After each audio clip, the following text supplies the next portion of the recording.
Have you ever heard someone say, don't despise small beginnings? You ever heard that saying? Do you know where that comes from? It actually comes from the Bible. So maybe you're a better Christian than me, and you already knew that. But I was thinking about this sentence, don't despise small beginnings. So I wanted to look it up and see where it actually came from. When I Googled it, it came up with Zechariah 4:10, which says, literally, do not despise these small beginnings, for the Lord rejoices to see the work begin. And I was like, wait a minute, that's from the Bible? Do you ever feel like you're from small beginnings? Or maybe you're right now in these small beginnings? I think of like, small towns or bad neighborhood where they say, well, nobody makes it from here. My family, where I'm from, we all just kind of get by.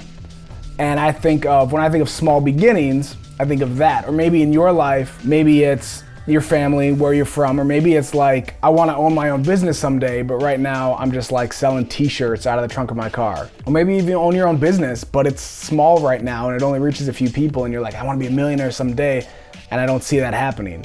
And I feel like that sometimes. Like God's given me these big dreams and there's these things in my head and these visions of things I want to do. I'm not like from a small town or anything, but I don't know a lot of people from where I'm from that like made it big and are either in movies or in professional sports or any of that stuff. I don't know anybody who's rich and famous from Champlin, Minnesota, or that went to Maranatha Christian Academy in high school. I don't know. So sometimes I feel like these small, humble beginnings. But if you're in that place right now, or you feel like you've been in that place, I want to encourage you to not despise small beginnings. So right now I'm reading Drew Brees' book. And I find out in reading his book, first of all, a lot of cool stuff. I recommend it. It's a good read. But I found out that he didn't play tackle football until he was in high school. He played flag football through junior high. He's now one of the best quarterbacks to ever play football. He'll be a first ballot Hall of Famer for sure. And he didn't even play tackle football until he was in high school.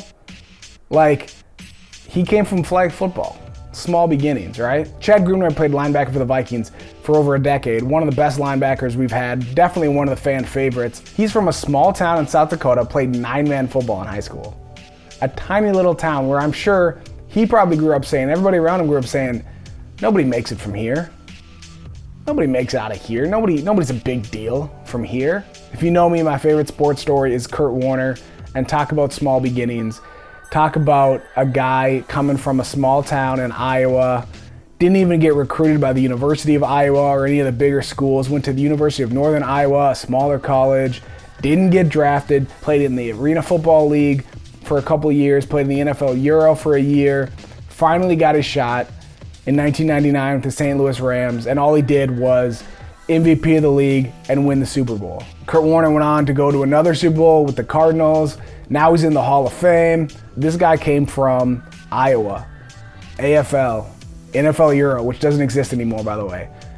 And from humble beginnings, God did something great in his life. And he did great things and accomplished great things, and he eventually made it. So real quick, I just want to encourage you, no matter who you are or where you're from, no matter what small beginnings you might think you came from or might still be in right now, don't get discouraged and don't be afraid to dream big. God has big plans for you. You might have to start small, but don't despise small beginnings.